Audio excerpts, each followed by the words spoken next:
प्रेम से बोलो गौरी पुत्र गणेश भगवान की जय। ओम नमः शिवाय। हर हर महादेव। हिंदू धर्म में प्रदोष व्रत का विशेष महत्व होता है। ये व्रत भगवान शिव की कृपा प्राप्त करने और जीवन में सुख समृद्धि के लिए रखा जाता है। प्रदोष व्रत प्रत्येक मास के शुक्ल पक्ष और कृष्ण पक्ष की त्रयोदशी तिथि को रखा जाता है और जब ये व्रत गुरुवार के दिन पड़ता है तो इसे गुरु प्रदोष कहा जाता है। ये व्रत गुरु ग्रह बृहस्पति और भगवान शिव दोनों की कृपा पाने का उत्तम साधन माना जाता है। इस व्रत को रखने से भगवान शिव की विशेष कृपा होती है। जिन लोगों की कुंडली में गुरु ग्रह अशुभ स्थिति में होता है उनके लिए ये व्रत अत्यंत लाभकारी होता है। इस व्रत को करने से व्यक्ति को विद्या, बुद्धि, सुख, समृद्धि और धन की प्राप्ति होती है। जिन लोगों को विवाह या संतान सुख में बाधा आ रही हो उनके लिए ये व्रत शुभ फलदायी होता है। ये व्रत करने से व्यक्ति के पूर्व जन्म और इस जन्म के पापों का नाश हो जाता है। इस व्रत को करने के लिए व्रत रखने वाले को प्रातः जल्दी उठकर स्नान करना चाहिए और भगवान शिव का ध्यान करना चाहिए। पूरे दिन उपवास रखकर शाम को प्रदोष काल में भगवान शिव की पूजा करनी चाहिए। शिवलिंग पर जल, दूध, बेल पत्र, धतूरा, गंगा जल और चंदन चढ़ाएं। ओम नमः शिवाय मंत्र का जप करें और शिव चालीसा या रुद्राष्टक का पाठ भी करें। शिव कथा और आरती करने के बाद ब्राह्मणों को भोजन कराएं और दान करें। अगले दिन सुबह व्रत का पारण करें। तो आप सभी को प्रदोष व्रत की हार्दिक शुभकामनाएं। आज की वीडियो में आप सुनेंगे गुरु प्रदोष व्रत की पौराणिक कथा। कथा के अनुसार एक बार इंद्र और वृत्तासुर ने अपनी अपनी सेना के साथ एक दूसरे से युद्ध किया। देवताओं ने दैत्यों को हरा दिया और उन्हें लड़ाई में पूरी तरह से नष्ट कर दिया। वृत्तासुर ये सब देखकर बहुत क्रोधित हुआ और वे स्वयं युद्ध करने के लिए आ गया। अपनी आसुरी ताकतों के साथ उसने एक विशाल रूप धारण किया जिसकी कोई कल्पना भी नहीं कर सकता था और वे देवताओं को धमकाने लगा। देवताओं को अपने सर्वनाश की आशंका हुई और वे मारे जाने के डर से भगवान बृहस्पति की शरण में चले गए। भगवान बृहस्पति हमेशा सबसे शांत स्वभाव वाले थे। बृहस्पति जी ने देवताओं को धैर्य बंधाया और वृत्तासुर की मूल कहानी बताना शुरू किया, जैसे कि वे कौन है या वे क्या है। बृहस्पति के अनुसार वृत्तासुर एक महान व्यक्ति था। वे एक तपस्वी था और अपने काम के प्रति बेहद निष्ठावान था। वृत्तासुर ने गंधमादन पर्वत पर तपस्या की और अपनी तपस्या से भगवान शिव को प्रसन्न किया। उस समय चित्ररथ नाम का एक राजा था। एक बार चित्ररथ अपने विमान पर बैठे और कैलाश पर्वत की ओर प्रस्थान किया। कैलाश पहुंचने पर उनकी दृष्टि माता पार्वती पर पड़ी, जो उसी आसन पर शिव के बाईं ओर बैठी थी। शिव के साथ उसी आसन पर बैठा देखकर उन्होंने इस बात का मजाक उड़ाया और उसने कहा कि मैंने सुना है कि जैसे मनुष्य मोहमाया के चक्र में फंस जाते हैं वैसे स्त्रियों पर मोहित होना कोई साधारण बात नहीं, लेकिन उसने ऐसा कभी नहीं किया। अपने जनता से भरे दरबार में राजा किसी भी महिला को अपने बराबर नहीं बिठाते। इन बातों को सुनकर भगवान शिव ने मुस्कुराते हुए कहा कि दुनिया के बारे में उनके विचार अलग और काफी विविध है। शिव ने कहा कि उन्होंने दुनिया को बचाने के लिए जहर पी लिया। माता पार्वती उस पर क्रोधित हो गई। इस तरह माता पार्वती ने चित्ररथ को श्राप दे दिया। इस श्राप के कारण चित्ररथ एक राक्षस के रूप में पृथ्वी पर वापस चला गया। माँ जगदम्बा भवानी के श्राप के कारण चित्ररथ का जन्म एक राक्षस योनि में हुआ। त्वष्टा ऋषि ने तपस्या की और वृत्तासुर का निर्माण किया। वृत्तासुर बचपन से ही भगवान शिव का अनुयायी था और जब तक इंद्र भगवान शिव और पार्वती को प्रसन्न करने के लिए बृहस्पति प्रदोष व्रत का पालन नहीं करता उसे हराना संभव नहीं होगा। तत्पश्चात देवराज इंद्र ने गुरु प्रदोष व्रत का पालन किया और वे जल्द ही वृत्तासुर को हराने में सक्षम हो गए और स्वर्ग में शांति लौट आई। अतः महादेव और देवी पार्वती का आशीर्वाद प्राप्त करने के लिए प्रत्येक व्यक्ति को गुरुवार के दिन प्रदोष व्रत अवश्य करना चाहिए। सूत जी कहते हैं, त्रयोदशी तिथि में सायंकाल प्रदोष कहा गया है। प्रदोष के समय महादेव जी कैलाश पर्वत के रजत भवन में नृत्य करते हैं और देवता उनके गुणों का स्तवन करते हैं। अथ धर्म, अर्थ, काम और मोक्ष की इच्छा रखने वाले पुरुषों को नियम पूर्वक प्रदोष का व्रत, भगवान शिव की पूजा, होम, कथा और गुणगान करना चाहिए। दरिद्रता के तिमिर से अंधे, भवसागर में डूबे हुए संसार भय से भीरू मनुष्यों के लिए ये प्रदोष व्रत पार लगाने वाली नौका है। भगवान शिव की पूजा करने से मनुष्य दरिद्रता, मृत्यु, दुख और पर्वत के समान भारी ऋण भार को शीघ्र ही दूर करके संपत्तियों से पूजित होता है। विदर्भ देश में सत्यरथ नाम से प्रसिद्ध एक राजा थे, जो सब धर्मों में तत्पर, धीर, सुशील और सत्य प्रतीक थे। धर्म पूर्वक पृथ्वी का पालन करते हुए उनका बहुत सा समय सुख पूर्वक बीत गया। तदंतर शालव देश के राजाओं ने विदर्भ नगर पर आक्रमण करके उसे चारों ओर से घेर लिया। अपनी पूरी को शत्रुओं से घिरी हुई देख विदर्भ राज विशाल सेना साथ लेकर युद्ध के लिए आए। बलोमत शालवदी क्षत्रियों के साथ राजा का अत्यंत भयंकर युद्ध हुआ। शालवों की बहुत बड़ी सेना मारी गई, परंतु अंत में विदर्भ राज भी उनके हाथों से मारे गए। मंत्रियों सहित उस महारथी वीर राजा के मारे जाने पर मरने से बचे हुए सैनिक भाग खड़े हुए। उस समय विदर्भ राज सत्यरथ की एक पतिव्रता स्त्री अत्यंत शोकग्रस्त हो रात के समय राजभवन से निकलकर पश्चिम दिशा की ओर चली गई। वे गर्भवती थी। सवेरा होने पर धीरे धीरे मार्ग से जाती हुई उस साध्वी रानी ने बहुत दूर का रास्ता तय कर लेने के पश्चात एक स्वच्छ तालाब देखा और वे उसके किनारे शोभा पाने वाले एक छायादार वृक्ष के नीचे बैठ गई। भाग्यवश उसी निर्जन स्थान में वृक्ष के ही नीचे पतिव्रता रानी ने उत्तम गुणों से युक्त शुभ मुहूर्त में एक पुत्र को जन्म दिया।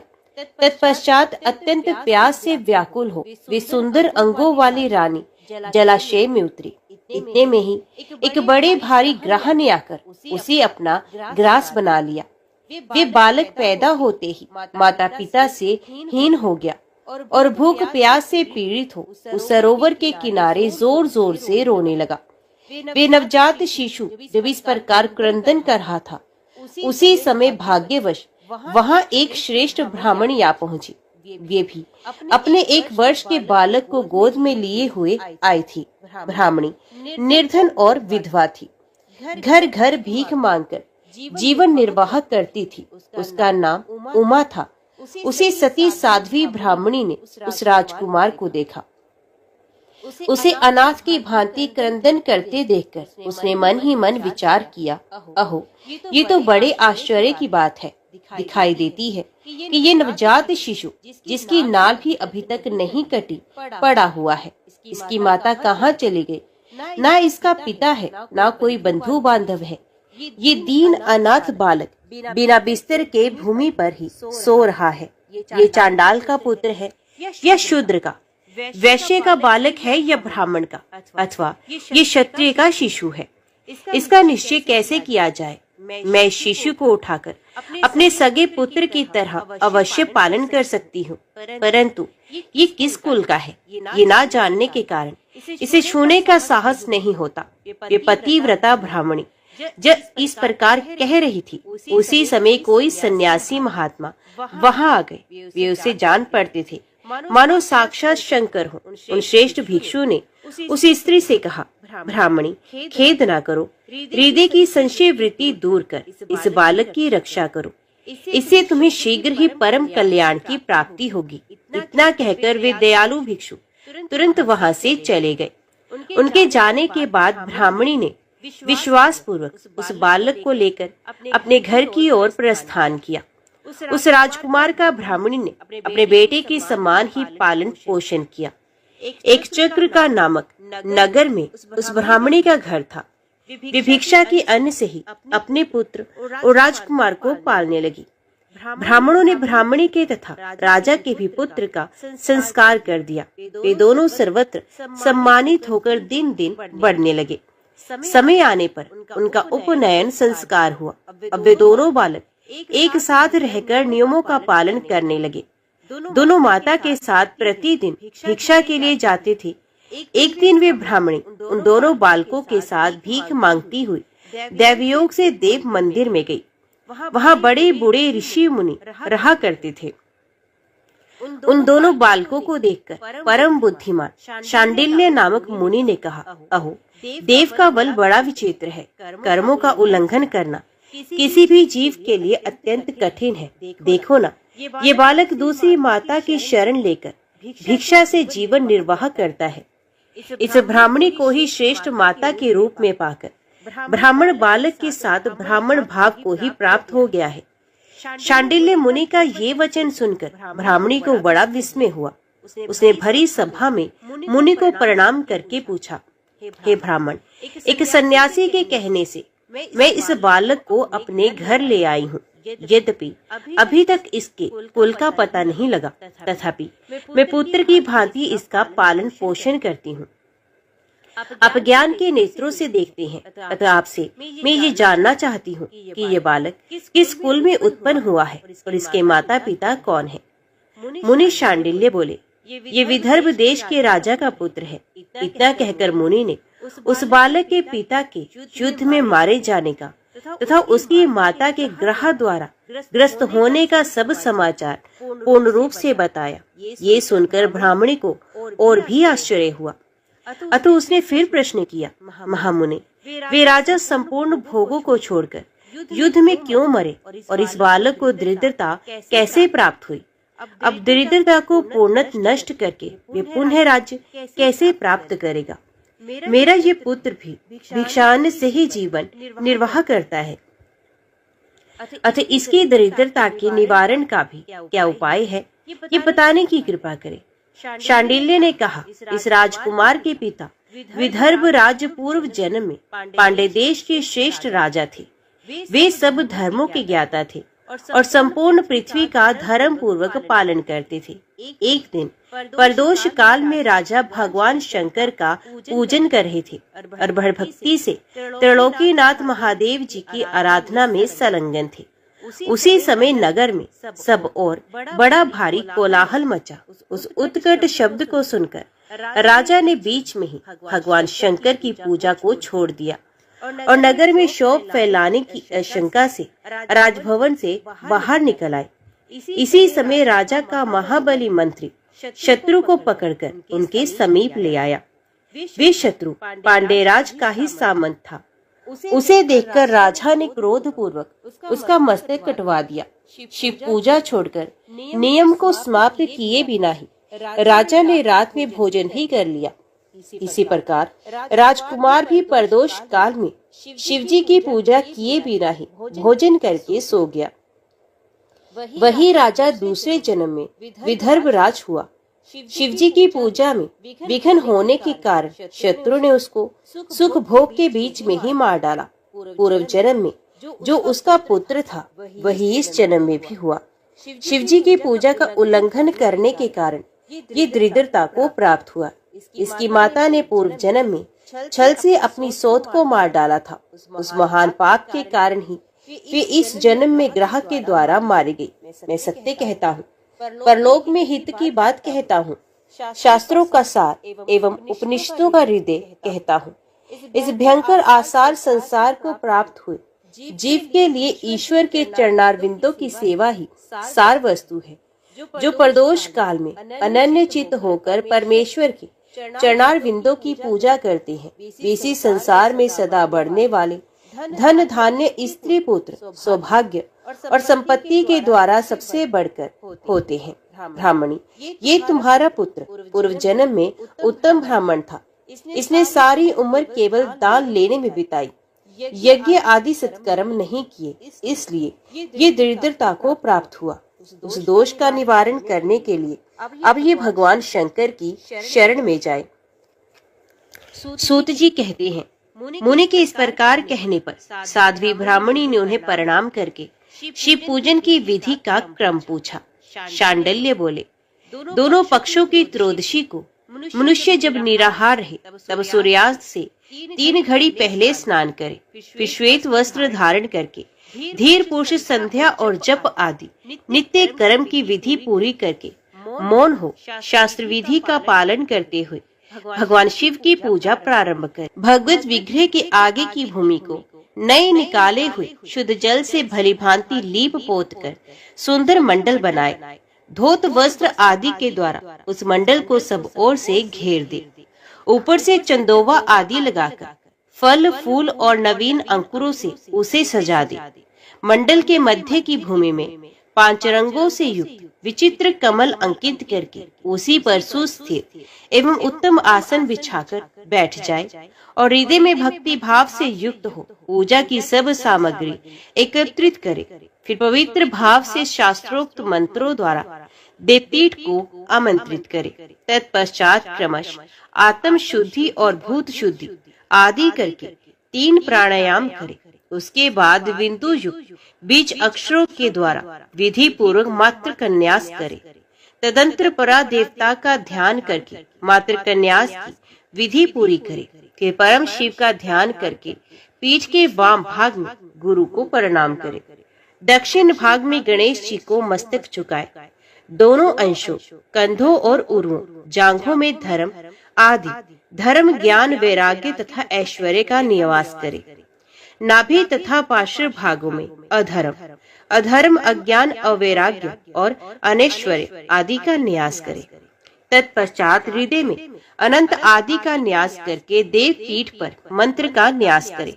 आधार शक्ति से लेकर ज्ञानात्मक का क्रमश न्यास करके हृदय में एक कमल की भली भांति भावना करे। वे कमल 9 शक्ति से युक्त एवं परम सुंदर हो।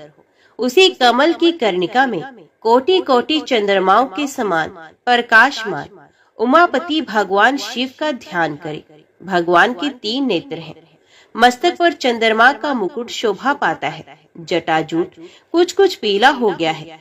उस पर रतन जटित किरीट सुशोभित है। उनके कंठ में नील चिन्ह है और अंग अंग से उदारता सूचित होती है। सर्पों के हार से उनकी शोभा हो रही है। उनके एक हाथ में वरद और दूसरे में अभय की मुद्रा है। वे फरसा धारण करते हैं। उन्होंने नागों का कंकण, केयूर, अंगद तथा मुद्रिका धारण कर रखी है। वे व्याघ्र चरम पहने हुए रतन में सिंहासन पर विराजमान है। उनके वाम भाग में गिरिराज नंदिनी उमा देवी का चिंतन करें। इस प्रकार महादेव जी तथा गिरिजा देवी का ध्यान करके क्रमश गंध आदि से उनकी मानसिक पूजा करें। 5 वैदिक मंत्रों से गंध आदि द्वारा पूर्वोक्त 5 स्थानों में अथवा हृदय में पूजा करें। फिर मूल मंत्र से 3 बार हृदय में ही पुष्पांजलि दें। उसके बाद सिंहासन पर महादेव जी का पुण्य पूजन आरंभ करें। पूजा के आरंभ में एकाग्रचित होकर संकल्प पढ़ें। तदंतर हाथ जोड़कर मन ही मन भगवान शिव का ध्यान एवं आवाहन करें। हे भगवान शंकर, आप ऋण पातक दुर्भाग्य और दरिद्रता आदि की निवृत्ति के लिए तथा संपूर्ण पापों का नाश करने के लिए मुझ पर प्रसन्न हो। मैं दुख और शोक की आग में जल रहा हूँ। संसार भय से पीड़ित हूँ। अनेक प्रकार के रोगों से व्याकुल और दीन हूँ। विश्वाहन, मेरी रक्षा कीजिए। देव देवेश्वर, सर्वो सबको निर्भय कर देने वाले महादेव जी, आप यहाँ पधारिए और मेरी की हुई इस पूजा को पार्वती जी के साथ ग्रहण कीजिए। इस प्रकार संकल्प और आवाहन करके पूजा आरंभ करनी चाहिए। तत्पश्चात मनुष्य एकाग्रचित हो रुद्र सूक्त का पाठ करते हुए वहां स्थापित किए हुए शंख के जल से और पंचामृत से महादेव जी का अभिषेक करके भांति भांति के मंत्रों से आसन आदि उपचारों को समर्पित करे। भावना द्वारा दिव्य वस्त्रों से विभूषित स्वर्ण सिंहासन की कल्पना करे और उसी पर भगवान को विराजमान करके अष्ट गुण युक्त अर्घ्य और पादम निवेदन करे। फिर शुद्ध जल से आचमन कराकर मधु पर्क दे। उसके बाद पुण्य आचमन के लिए जल देकर मंत्र उच्चारण पूर्वक स्नान कराए। फिर यज्ञोपवीत वस्त्र और आभूषण अर्पण करे। परम पवित्र अष्टांग युक्त चंदन चढ़ाए। बिल, मदार, लाल कमल, धतूर, कनेर, सरई का फूल, चमेली, कुशा, अपामार्ग तुलसी, जूही, चंपा, भटकटैया और करवीर के फूलों से जितने भी मिल जाए, उन सबको शिव उपासक भगवान शिव पर चढ़ाए। इनके अतिरिक्त भी नाना प्रकार के सुगंधित पुष्प निवेदन करे। तत्पश्चात लाल चंदन से उत्पन्न धूप और निर्मल दीप समर्पित करे। उसके बाद हाथ धोकर घी, नमकीन और साग, मिठाई, पुआ, शक्कर तथा गुड़ के बने हुए पदार्थ एवं खीर का नैवेद्य भोग लगाए। मधु, दही और जल भी अर्पण करे। उस खीर का ही मंत्र द्वारा प्रज्वलित की हुई अग्नि में हवन करे। ये हो शास्त्रोक्त विधि से आचार्य के कथना अनुसार संपन्न करना चाहिए। भगवान शंकर को नैवेद्य देकर मुख शुद्धि के लिए उत्तम तांबूल अर्पण करे। धूप आरती, सुंदर शस्त्र, उत्तम दर्पण को वैदिक तांत्रिक मंत्रों द्वारा विधि पूर्वक समर्पित करे। यदि ये सब करने की अपने में शक्ति ना हो, अधिक धन का अभाव हो, तो अपने पास जितना धन हो उसी के अनुसार भगवान की पूजा करे। गौरीपति भगवान शंकर भक्ति पूर्वक भेंट किए हुए पुष्प मात्र से भी संतुष्ट होते हैं। तदंतर स्तोत्रों द्वारा स्तुति करके भगवान को साष्टांग प्रणाम करे। फिर परिक्रमा करके पूजा समर्पित करने के पश्चात विधि पूर्वक श्री गिरजापति की प्रार्थना करें। हे देव, हे जगन्नाथ, आपकी जय हो। सनातन शंकर आपकी जय हो। संपूर्ण देवताओं के अधीश्वर आपकी जय हो। सर्वदेव पूजित आपकी जय हो। सर्वगुणातीत आपकी जय हो। सबको वर देने वाले प्रभु आपकी जय हो। नित्य आधार रहित अविनाशी विशंभर आपकी जय हो, आपकी जय हो। संपूर्ण विश्व के लिए एकमात्र जानने योग्य महेश्वर आपकी जय हो। नागराज वासुकी को आभूषण के रूप में धारण करने वाले प्रभु आपकी जय हो। गौरीपति आपकी जय हो। चंद्रशेखर शंभु आपकी जय हो। कोटि सूर्य के समान तेजस्वी शिव आपकी जय हो। अनंत गुणों के आश्रय आपकी जय हो। भयंकर नेत्रों वाली रुद्र आपकी जय हो। अचिंत्य निरंजन आपकी जय हो। नाथ दया सिंधु आपकी जय हो। भक्तों की पीड़ा का नाश करने वाले प्रभु आपकी जय हो। दुस्तर संसार सागर से पार उतारने वाले परमेश्वर आपकी जय हो। महादेव, मैं संसार के दुखों से पीड़ित एवं खिन्न हूँ, मुझ पर प्रसन्न होइए। हे परमेश्वर, समस्त पापों के भय का अपहरण करके मेरी रक्षा कीजिए। मैं महान दारिद्र्य के समुद्र में डूबा हुआ हूँ। बड़े बड़े पापों ने मुझे आक्रांत कर लिया है। मैं महान शोक से नष्ट और बड़े बड़े रोगों से व्याकुल हूँ। सब ओर से ऋण के भार से लदा हुआ हूँ। पाप कर्मों की आग में जल रहा हूँ और ग्रहों से पीड़ित हो रहा हूँ। शंकर, मुझ पर प्रसन्न होइए। निर्धन मनुष्य इस प्रकार पूजा के अंत में भगवान गिरजापति की प्रार्थना करे। धनान्य अथवा राजा को इस प्रकार भगवान शंकर की प्रार्थना करनी चाहिए। हे शंकर जी, आपके प्रसाद से मेरे सदा आनंद रहे। मेरे राज्य में लुटेरे न रहे।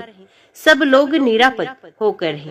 पृथ्वी पर अकाल, महामारी आदि के संताप शांत हो जाएं। सबकी खेती धन धान्य से समृद्ध हो। संपूर्ण दिशाओं में सुख का साम्राज्य छा जाए। इस प्रकार प्रदोष व्रत के दिन गिरजापति भगवान शंकर की आराधना करें। ब्राह्मणों को भोजन कराए और उन्हें दक्षिणा देकर संतुष्ट करे। इस प्रकार मैंने सब पापों का नाश, सब प्रकार की दरिद्रता का निवारण तथा समस्त मनोवांछित वस्तुओं का दान करने वाली शिव पूजा का वर्णन किया। ये शिव की पूजा शिव के द्रव्य का हरण करने के पाप को छोड़कर शेष सभी महापातकों और उपपातकों के महान समुदाय का नाश करती है।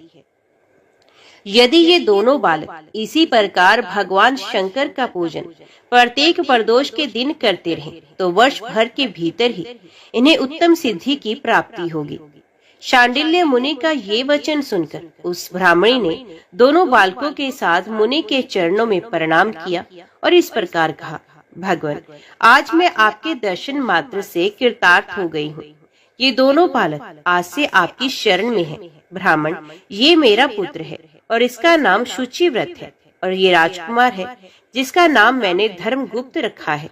ये दोनों बालक को मैं सभी आपके चरणों के दास हैं। इस घोर दारिद्र्य सागर में गिरे हुए हम सबका आप ही उद्धार कीजिए। इस प्रकार शरण में आई हुई ब्राह्मणी को अमृत के समान मधुर वचनों द्वारा आश्वासन देकर मुनि ने उसके दोनों बालकों को भगवान शंकर के आराधन की मंत्र विद्या का उपदेश दिया। तत्पश्चात दोनों बालक और ब्राह्मणी मुनि की आज्ञा ले वहां से चले गए। मुनि वर के उपदेश अनुसार दोनों बालक प्रत्येक प्रदोष व्रत के दिन पार्वती वल्लभ शिव की आराधना करने लगे। इस प्रकार शिव पूजा करते हुए द्विज कुमार और राजकुमार के 4 महीने सुखपूर्वक बीत गए। एक दिन द्विज कुमार राजकुमार को साथ लिए बिना ही नदी के तट पर स्नान करने के लिए चला गया और वहां मौज से देर तक इधर उधर घूमता रहा।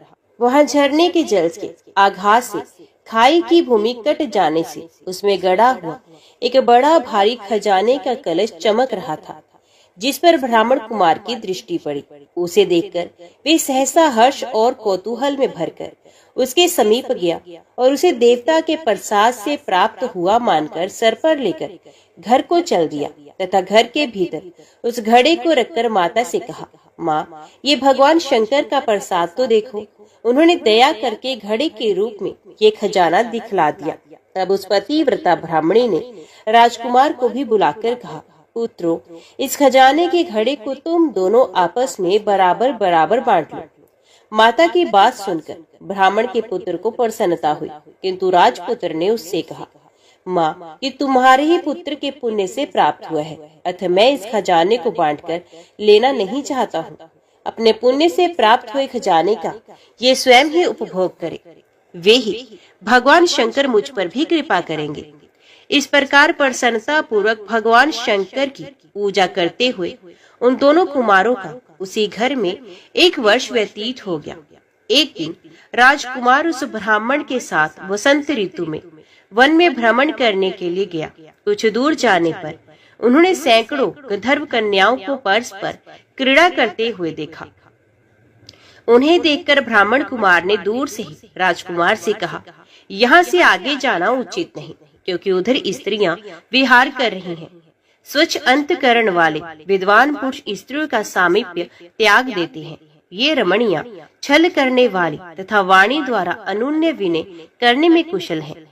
ये पुरुषों को अपनी दृष्टि मात्र से मोहित करती हैं, इसलिए अपने धर्म में तत्पर ब्रह्मचारी कभी स्त्रियों के समीप जाकर उनके साथ वार्तालाप ना करे। ऐसा कहकर ब्राह्मण कुमार लौट पड़ा और दूर जाकर खड़ा हो गया, किंतु राजकुमार अकेला ही निर्भय होकर स्त्रियों की उस क्रीड़ा स्थली की ओर चला गया। उन गंधर्व कन्याओं में से एक ने राजकुमार को आते देख मन ही मन कुछ विचार किया और सखियों से कहा, सहेलियों, यहाँ से थोड़ी ही दूर पर एक उत्तम वन है, जहाँ विचित्र चंपा, अशोक, पुन्नाग और वकुल आदि वृक्ष खिले हुए हैं। वहाँ जाकर तुम सब लोग फूल तोड़ो, तब तक मैं यहीं बैठी हूँ। तुम फूलों का संग्रह करके पुनः यहाँ आ जाना। उसके इस प्रकार आदेश देने पर सखियां वन के भीतर चली गई और वे गंधर्व कन्या राजकुमार पर दृष्टि लगाए वहीं पर खड़ी रही। उसे देखकर राजकुमार कामदेव के बाणों से पीड़ित हो गया। गंधर्व कन्या ने अपने पास आए हुए राजकुमार को बैठने के लिए कोमल पल्लवों का आसन दिया और पूछा, कमल नयन, तुम कौन हो? किस देश से यहाँ आए हो और किसके पुत्र हो? इस प्रकार पूछने पर राजकुमार ने अपना पूरा परिचय बताया। मैं विदर्भ राज का पुत्र हूँ। मेरे माता पिता बचपन में ही मारे गए। शत्रुओं ने मेरे राज्य पर अधिकार जमा लिया और मैं दूसरे के राज्य में गुजारा करता हूँ। ये सारी बातें बताकर राजकुमार ने उस गंधर्व कन्या से पूछा, सुंदरी, तुम कौन हो? यहाँ तुम्हारा क्या कार्य है? तुम किसके पुत्री हो? उनके इस प्रकार पूछने पर कन्या ने कहा, महाराज कुमार, एक द्रविक नामक गंधर्व है जो समस्त गंधर्व कुल के अगुआ माने जाते हैं। मैं उन्हीं की पुत्री हूँ। मेरा नाम अंशुमती है। सब सखियों को छोड़कर मैं यहाँ अकेली हूँ। मैं तुम्हारी अभिलाषा जानती हूँ। तुम्हारा मन मुझ में आसक्त हो गया है। इसी प्रकार देव ने मेरे मन में भी तुम्हारे लिए उत्कंठा भर दी है। अब हम दोनों का स्नेह कभी भंग नहीं होना चाहिए। ऐसा कहकर गंधर्व कुमारी ने शीघ्र ही अपने गले से मोती का हार निकालकर प्रेम पूर्वक राजकुमार को भेंट किया। उस अद्भुत हार को देखकर राजकुमार ने पूछा, भीरू, मैं एक बात कहता हूँ, मैं राज्यहीन और निर्धन हूँ, तो मेरी प्रिया कैसे होना चाहती हो? मूर्ख स्त्री की भांति पिता की आज्ञा का उल्लंघन करके अपनी इच्छा के अनुसार आचरण क्यों करती हो? ये सुनकर गंधर्व कन्या ने कहा, प्रियतम, आपका कहना ठीक है, मैं पिता की आज्ञा के विरुद्ध नहीं जाऊंगी। आप इस समय घर को पधारे और परसों प्रातः काल पुण्य यही दर्शन दें। आपसे कुछ हमारा कार्य है। इतना कहकर वह गंधर्व कन्या अपनी सखियों के आ जाने से उनके साथ ही चली गई और राजकुमार भी हर्षपूर्वक ब्राह्मण कुमार के समीप लौट आया। उसने द्विज पुत्र से सब बातें बताई और उसके साथ घर को प्रस्थान किया। वहाँ पतिव्रता ब्राह्मणी को भी ये शुभ समाचार सुनाकर राजकुमार ने प्रसन्न किया तथा पूर्व निश्चित समय आने पर वे पुण्य द्विज पुत्र के साथ वन में गया। नियत स्थान पर पहुंचकर राजकुमार ने देखा गंधर्व राज और उनकी कन्या दोनों उपस्थित हैं। गंधर्व राज ने वहां आए हुए दोनों कुमारों का अभिनंदन किया और सुंदर आसन पर बिठाकर राजपुत्र से कहा, विदर्भ राजकुमार, मैं कल कैलाश पर्वत पर गया था। वहां मैंने पार्वती जी के साथ महादेव जी के दर्शन किए। देवेश्वर भगवान शिव करुणा रूपी अमृत के सागर हैं। उन्होंने मुझे बुलाकर सब देवताओं के समेत इस प्रकार कहा, पृथ्वी तल पर धर्मगुप्त नाम से प्रसिद्ध एक राजकुमार है, जो इस समय अकिंचन है। उसका राज्य छिन गया है। शत्रु ने उसके देश को अपने अधिकार में कर लिया है। अब वे बालक अपने गुरु की आज्ञा से सदा मेरी आराधना में संलग्न रहता है। उसी के प्रभाव से आज उसके समस्त पितृ मेरे स्वरूप को प्राप्त हो गए हैं। गंधर्व श्रेष्ठ, तुम भी उस राजकुमार की सहायता करो। अब वे शत्रु को मारकर अपने राज्य सिंहासन पर आसीन हो जाएगा। महादेव जी की इस प्रकार आज्ञा देने पर मैं अपने घर को आया। यहाँ इस मेरी कन्या ने तुम्हारे लिए बहुत प्रार्थना की। ये सब परम दयालु भगवान शिव की प्रेरणा से ही हो रहा है, ऐसा समझकर मैं इस कन्या को साथ लेकर आया हूँ। अतः अपनी पुत्री अंशुमति को मैं तुम्हें पत्नी रूप में देता हूँ और भगवान शिव जी की आज्ञा से शत्रु को मारकर तुम्हें तुम्हारे राज्य पर बिठाऊंगा। अपने उस नगर में तुम अपनी इस धर्मपत्नी के साथ 10,000 वर्षों तक मनोवांछित सुख भोगकर अंत में भगवान शिव के लोक में जाओगे और वहाँ भी मेरी ये कन्या तुम्हारी ही सेवा में प्रस्तुत रहेगी। इस प्रकार कहकर गंधर्व राज ने उसी वन में राजकुमार के साथ अपनी पुत्री का विवाह कर दिया और दहेज में परम उज्ज्वल रत्न भार भेंट किए। चंद्रमा के समान चमकीली चूड़ामणि तथा दमकते हुए मोतियों के मनोहर हार दिए। दिव्य आभूषण, वस्त्र, स्वर्ण के बने हुए बहुत से सामान, 10,000 हाथी, 1 लाख नीले घोड़े और हजारों सोने के बड़े बड़े रथ प्रदान किए। अंत में एक दिव्य रथ, इंद्र के धनुष के समान विशाल धनुष, सहस्रों अस्त्र शस्त्र, अक्षय बाणों से भरे हुए 2 तरकस, अभेद्य स्वर्णमय कवच तथा शत्रु का संहार करने वाली शक्ति समर्पित की। अपनी पुत्री की सेवा के लिए गंधर्व राज ने प्रसन्नचित्त होकर 5,000 दासियां दी। इतना ही नहीं, राजकुमार की सहायता के लिए उन्होंने अत्यंत उग्र गंधर्वों की चतुरंगिणी सेना भी भेंट की। इस प्रकार परम उत्तम संपत्ति को पाकर राजकुमार अपनी मनोवांछित पत्नी के साथ बहुत प्रसन्न हुए। पुत्री का विवाह कराकर गंधर्व राज स्वर्गलोक में चले गए। धर्मगुप्त विवाह के अनंतर गंधर्वों की सेना के साथ अपने नगर को गए और वहां उन्होंने शत्रु सेना का संहार करके राजधानी में प्रवेश किया। तत्पश्चात श्रेष्ठ ब्राह्मणों और मंत्रियों ने मिलकर राजकुमार का अभिषेक किया और वे रत्न में सिंहासन पर आरूढ़ होकर अकंटक राज्य का उपभोग करने लगे। जिस ब्राह्मण पत्नी ने उनका अपने पुत्र की भांति पालन किया था, वही उनकी माता हुई और वे द्विज कुंवर भी भाई हुआ तथा गंधर्व राजपुत्री अंशुमति महारानी के पद पर प्रतिष्ठित हुई। भगवान शंकर की आराधना करके धर्मगुप्त विदर्भ देश के राजा हो गए। इसी प्रकार दूसरे लोग भी प्रदोष व्रत के दिन गिरजापति की आराधना करके मनोवांछित कामनाओं को प्राप्त कर लेते हैं और देहवसान होने पर परम गति को प्राप्त होते हैं। सूत जी कहते हैं, जो प्रदोष व्रत के परम अद्भुत पुण्य में महात्म्य को उस व्रत के दिन शिव पूजन के पश्चात एकाग्रचित होकर सुनता अथवा पढ़ता है, उसे 100 जन्मों तक कभी दरिद्रता नहीं होती और अंत में विज्ञान के ऐश्वर्य से युक्त हो भगवान शंकर के परम धाम को प्राप्त होता है। ओम नमः शिवाय। हर हर महादेव। उज्जैनी में चंद्रसेन नामक एक राजा थे। वे उसी नगर में निवास करने वाले भगवान महाकाल का पूजन करते थे।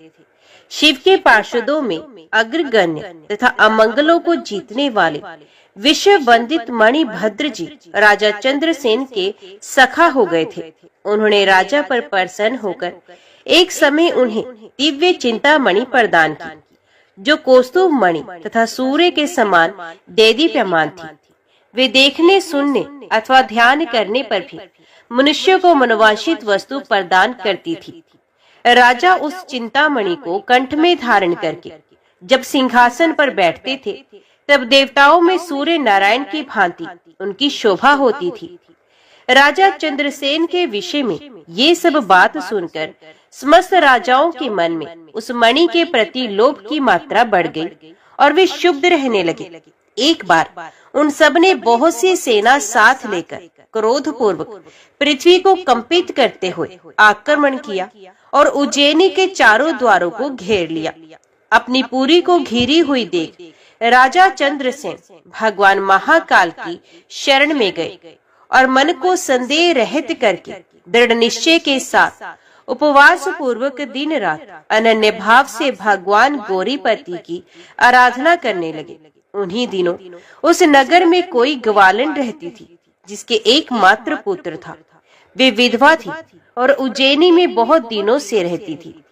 वे अपने 5 वर्ष के बालक को लिए हुए महाकाल के मंदिर में गई और राजा चंद्रसेन द्वारा की हुई गिरजापति की महापूजा का दर्शन किया। शिव पूजन का ये आश्चर्यमय उत्सव देखकर उसने भगवान को प्रणाम किया और पुनः अपने निवास स्थान को लौट गई। ग्वालिन ने उस बालक ने भी वे सारी पूजा देखी थी। घर आने पर उसने कौतूहलवश शिवजी की पूजा आरंभ की, जो संसार से वैराग्य प्रदान करने वाली है। एक सुंदर पत्थर लाकर उसे घर से थोड़ी ही दूर पर एकांत स्थान में रख दिया और उसी को शिवलिंग माना। फिर अपने हाथ से मिलने लायक जो कोई भी फूल दिखाई देता, उन सबका संग्रह करके उस बालक ने जल से शिवलिंग को स्नान कराया और भक्ति पूर्वक पूजन किया। तत्पश्चात कृत्रिम अलंकार, चंदन, धूप, दीप और अक्षत आदि उपचारों से अर्चना करके मन कल्पित दिव्य वस्तुओं से भगवान को नैवेद्य निवेदन किया। सुंदर सुंदर पत्रों और फूलों से बार बार पूजा करके भांति भांति से नृत्य किया और बारंबार भगवान के चरणों में शीश झुकाया। इस बार अनन्य चित्त होकर शिव की आराधना में लगे हुए अपने पुत्र को ग्वालिन ने बड़े प्यार से भोजन के लिए बुलाया। उसका मन तो पूजा में लगा हुआ था। माता के बहुत बुलाने पर भी उसे भोजन करने की इच्छा नहीं हुई। तब उसकी माँ स्वयं उसके पास गई और उसे शिव के आगे आंखें बंद करके ध्यान लगाए बैठे देख हाथ पकड़कर खींचने लगी। इतने पर भी जब वे ना उठा, तब उसने क्रोध में आकर उसे खूब पीटा। खींचने और मारने पीटने पर भी जब उसका पुत्र नहीं आया, तब उसने वे शिवलिंग उठाकर दूर फेंक दिया और उस पर चढ़ाई हुई सारी पूजा सामग्री को नष्ट कर दिया। ये देखकर बालक हाय हाय करके रो उठा। रोष में भरी हुई ग्वालिन अपने बेटे को डांट डपट कर पुण्य घर में चली गई। भगवान शिव की पूजा को माता के द्वारा नष्ट हुई देखकर वे बालक देव देव महादेव की पुकार करते हुए सहसा मूर्छित होकर गिर पड़ा। उसके नेत्रों से आंसू की धारा प्रवाहित हो रही थी। 2 घड़ी बाद जब उसे चेत आया, तब उसने आंखें खोली और देखा उसका वही निवास स्थान परम सुंदर शिवालय हो गया है। मणियों के खंभे उसकी शोभा बढ़ा रहे हैं। उसके द्वार, किवाड़ तथा सदर फाटक सब स्वर्णमय हो गए हैं। वहाँ की भूमि बहुमूल्य निर्मली तथा हीरों की वेदिकाओं से सुशोभित थी। ये सब देखकर वे सहसा उठा और हर्ष से परमानंद के समुद्र में निमग्न सा हो गया। उसने समझ लिया कि ये सब शिवजी की पूजा का महात्म्य है। उसकी प्रभाव से ये दिव्य विभूति प्रकट हुई है। तत्पश्चात उस बालक ने अपनी माता के अपराध की शांति के लिए पृथ्वी पर मस्तक रखकर साष्टांग प्रणाम किया और इस प्रकार कहा, देव उमापति, मेरी माता का अपराध क्षमा कीजिए। वे मूढ़ हैं, आपके प्रभाव को नहीं जानती। शंकर, आप उस पर प्रसन्न होइए। यदि मुझ में आपकी भक्ति से उत्पन्न हुआ कुछ भी पुण्य है तो उसे मेरी माता आपकी दया प्राप्त करे। इस प्रकार भगवान शंकर को बार बार प्रसन्न करके उनके चरणों में मस्तक झुकाकर सूर्यास्त के समय वे बालक शिवालय से बाहर निकला और उसने अपने शिविर को देखा। वे इंद्र नगर के समान शोभा पा रहा था। वहाँ सब कुछ तत्काल स्वर्णमय होकर विचित्र वैभव से प्रकाशित होने लगा। भवन के भीतर प्रवेश करके बालक ने देखा उसकी माँ बहुमूल्य रत्न में पलंग पर बिछी हुई श्वेत रंग की छैया पर निर्भय होकर सो रही है और उसी को याद करती है। उसने माता को जगाया। ग्वालिन बड़े वेग से उठी और अपने को, अपने पुत्र को तथा अपने घर को भी अपूर्व रूप में देखकर आनंद से विवल हो गई। पुत्र के मुख से गिरजापति शंकर का विशद प्रसाद सुनकर ग्वालिन ने राजा को सूचना दी, जो निरंतर भगवान शिव के भजन में लगे रहते थे।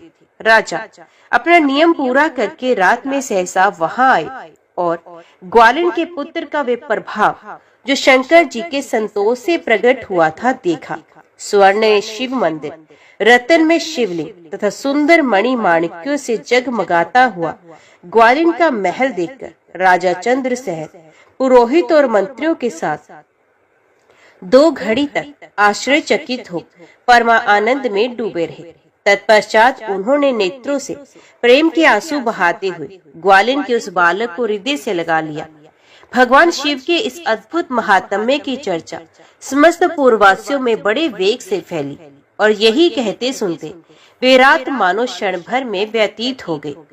युद्ध के लिए आए हुए और नगरों को चारों ओर से घेरकर खड़े हुए राजाओं ने भी प्रातःकाल दूतों के मुख से ये परम अद्भुत समाचार सुना। सुनते ही उनके मन से वैर भाव निकल गया।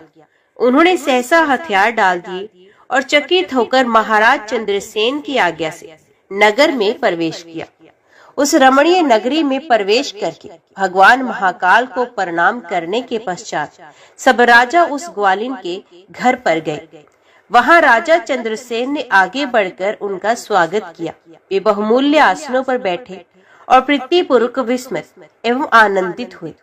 गोप बालक पर कृपा करने के लिए स्वतः प्रकट हुए शिवालय और शिवलिंग का दर्शन करके सब राजाओं ने भगवान शिव को अपनी उत्तम बुद्धि समर्पित की, उनमें भक्ति पूर्वक मन लगाया। इसी समय सब देवताओं से पूजित परम तेजस्वी वानर राज हनुमान जी वहां प्रकट हुए।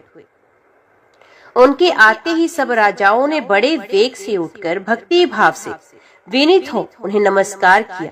तब हनुमान जी ने कहा, राजाओं, भगवान शिव की पूजा के सिवा देहधारियों के लिए दूसरी कोई गति नहीं है। ये बड़े सौभाग्य की बात है कि इस गोप बालक ने शनिवार को प्रदोष व्रत के दिन बिना मंत्र के भी शिव का पूजन करके उन्हें पा लिया। शनिवार को प्रदोष व्रत समस्त देहधारियों के लिए दुर्लभ है। कृष्ण पक्ष आने पर तो वे और भी दुर्लभ है। गोपवंश की कीर्ति बढ़ाने वाला ये बालक संसार में सबसे अधिक पुण्य आत्मा है। इसके वंश परंपरा में 8वीं पीढ़ी में महायशस्वी नंद उत्पन्न होंगे, जिनके यहाँ साक्षात भगवान नारायण उनके पुत्र रूप से प्रकट हो श्री कृष्ण के नाम से प्रसिद्ध होंगे। आज से ये गोपाल नंदन संसार में श्रीकर नाम से विख्यात होगा। अंजनी नंदन हनुमान जी ऐसा कहकर उस गोप बालक को शिव उपासना के आचार व्यवहार का उपदेश दे वहां से अंतर ध्यान हो गए। वे सब राजा हर्ष में भरकर महाराज चंद्रसेन की आज्ञा ले जैसे आए थे वैसे ही लौट गए। महातेजस्वी श्रीकर भी हनुमान जी का उपदेश पाकर धर्मज्ञ ब्राह्मणों के साथ शंकर जी की आराधना करने लगा। समय अनुसार भक्त श्रीकर, गोप तथा राजा चंद्रसेन दोनों ने भक्ति पूर्वक शिव की आराधना करके परम पद प्राप्त किया। ये परम पवित्र उपाख्यान कहा गया। ये गोपनीय रहस्य है, सुयश एवं परपुण्य समृद्धि को बढ़ाने वाला है तथा गौरीपति भगवान शिव के चरणार विंदों में भक्ति भाव की वृद्धि और पापराशि का निवारण करने वाला है। ओम नमः शिवाय। हर हर महादेव।